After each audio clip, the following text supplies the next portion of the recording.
Swag.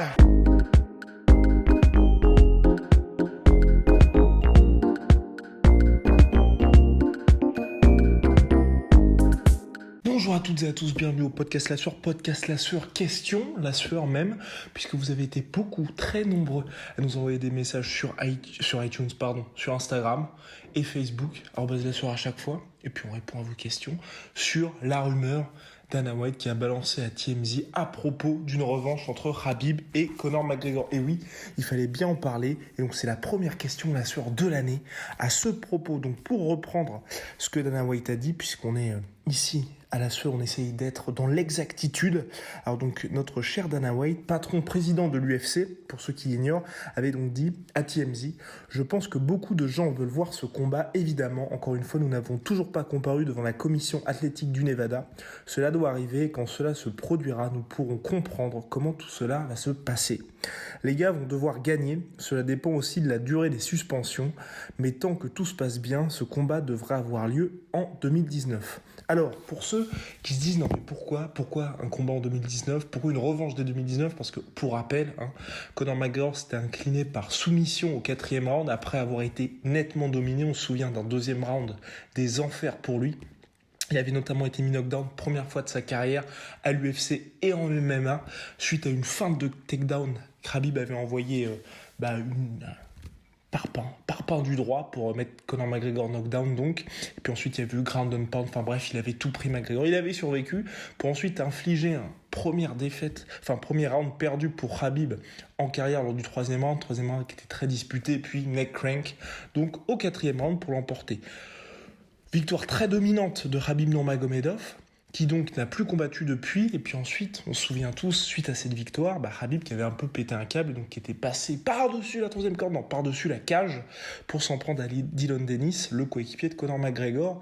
Et donc pour ça, et pour ce qu'il y a eu ensuite, donc le brawl qu'il y a eu après, puisque McGregor, lui, s'est frité avec les coéquipiers de Khabib qui étaient rentrés dans l'octogone, et Khabib qui, lui, s'est frité en dehors de la cage.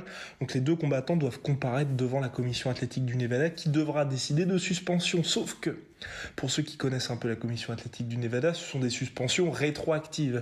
Et comme les deux combattants, l'UFC 229 avait lieu en octobre dernier, vous imaginez bien que si la commission athlétique du Nevada fait quelque chose comme, par exemple, une suspension de 6 mois rétroactive, donc à partir d'octobre, avec $205 000 d'amende ou $250 000 d'amende, ce qu'ils devraient plus ou moins avoir, ils pourront tous les deux combattre dès le mois de mars de cette année finalement. C'est plus ou moins ce qui devrait se passer. J'imagine mal quand même 1 an de suspension, donc octobre 2019. Donc selon toute vraisemblance, les deux seraient de retour cette année. Bon.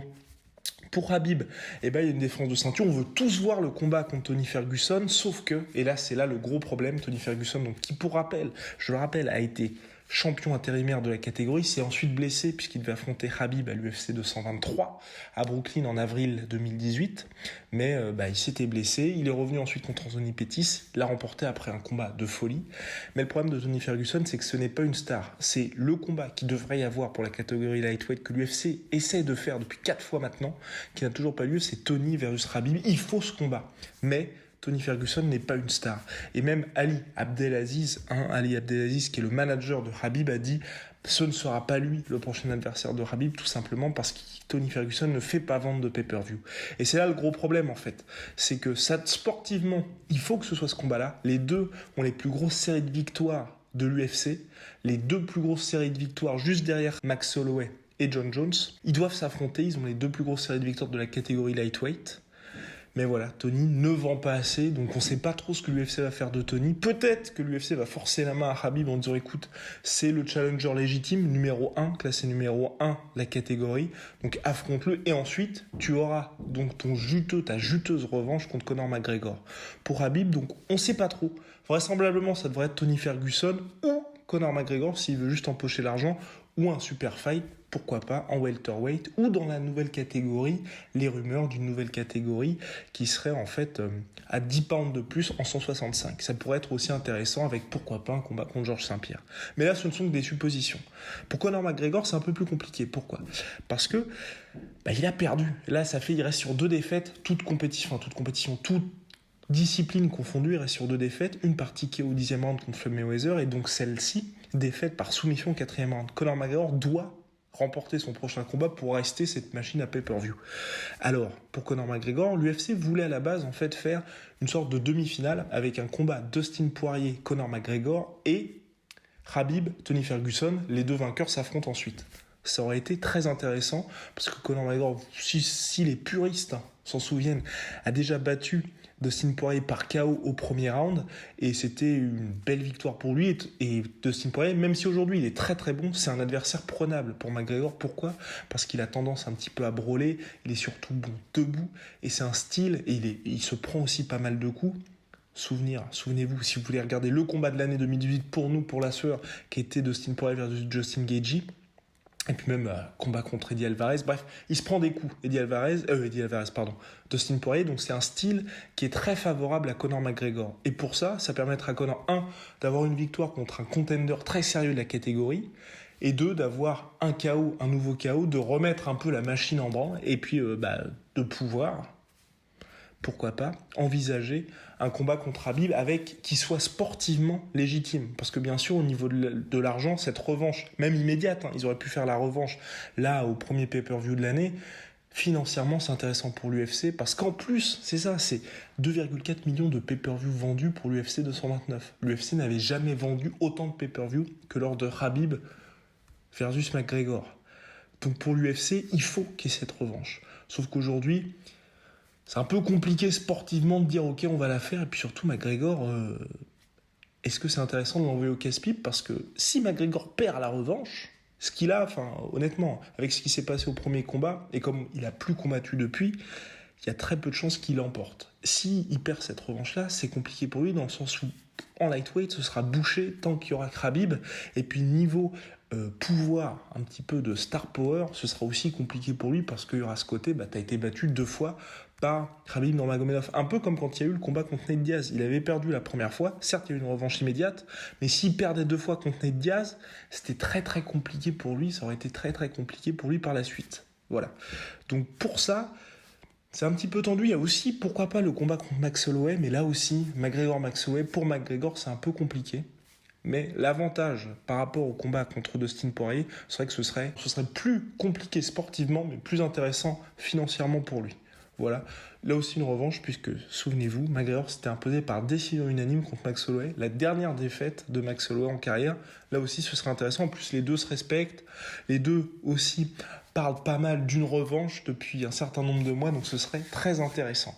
Et Dana White, vous n'aurez pas manqué, a dit les deux ont besoin de gagner. Ce qui veut dire par là, c'est que surtout du côté de McGregor, dans le sens où c'est vrai que je pense aussi que pour Dana White, le plan c'est la revanche en 2019, oui, mais avec un combat pour McGregor avant, histoire de se remettre d'aplomb, et puis ensuite, pourquoi pas, deuxième partie d'année 2019, Khabib versus McGregor numéro 2, il y aura eu plus d'un an d'attente ou un an d'attente, la hype sera au maximum, l'UFC aura eu le temps de faire son teasing, de publier toutes les images du brawl post-UFC 229, tout le monde sera content, et il y aura un nouveau record de pay-per-view. Voilà. Surtout que oui, n'oublions pas, Conor vient d'avoir un deuxième enfant. Félicitations McGregor si tu le regardes. Et donc c'est vrai que pour ça aussi, je pense qu'aujourd'hui il n'est pas dans les conditions optimales pour pouvoir se préparer au combat de sa vie contre Khabib Nurmagomedov. Ça aussi c'est ce qu'il faut savoir. Donc voilà, ce qui serait logique, ce serait Khabib versus Tony Ferguson, Conor McGregor versus Dustin Poirier Max Holloway. Et voilà, et puis ensuite ils font le combat. Et si l'UFC veut faire plaisir à tout le monde, comme souvenez-vous quand ils voulaient faire l'espèce de tournoi Georges Saint-Pierre, Nate Diaz et Conor versus Tony Ferguson, Khabib, Conor Khabib, ce qu'ils pourraient faire, là aussi c'est une option, ce serait de faire Khabib, Tony Ferguson, Conor, Max Holloway, boum, un seul événement, et ils exposent le pay-per-view. Là, il y aurait bien évidemment des problèmes de salaire. Ça aussi, c'est le problème avec l'UFC. C'est pour ça que la carte, souvenez-vous, de l'UFC 229 était aussi faible au niveau du star power. Et or, en fait, main event et co-main event, ensuite, ça tombait brutalement parce qu'il faut énormément d'argent pour rémunérer Khabib et Conor McGregor quand ils s'affrontent. Il y avait aussi une question. Donc, la question de Vincent du Chapeau. Merci Vincent sur Instagram. Max Holloway en route vers les lightweight a-t-il ses chances pour devenir un jour champ?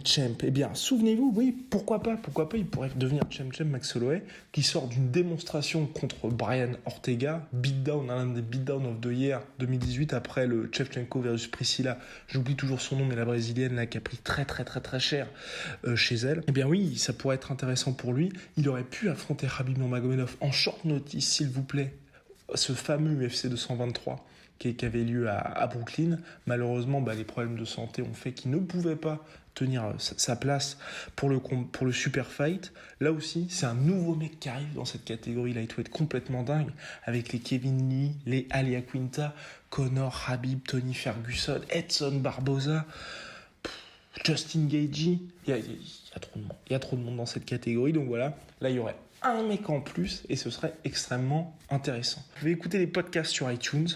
N'oubliez pas les 5 étoiles, ça nous fait toujours énormément plaisir, vous le savez très bien. Vous pouvez les télécharger sur SoundCloud. Et puis on est sur Spotify, sur Deezer, sur Podcast Addict et toutes les plateformes habituelles. Voilà, n'hésitez pas à nous suivre, à nous follow, à nous poser des questions. Le Crew de la Mort sera très bientôt de retour. Et puis on vous prépare des interviews assez intéressantes qui arriveront dans le courant de la semaine. Voilà, je n'en dis pas plus, mais il y aura un boxeur de très grand talent. #teasing, à la prochaine. Soir.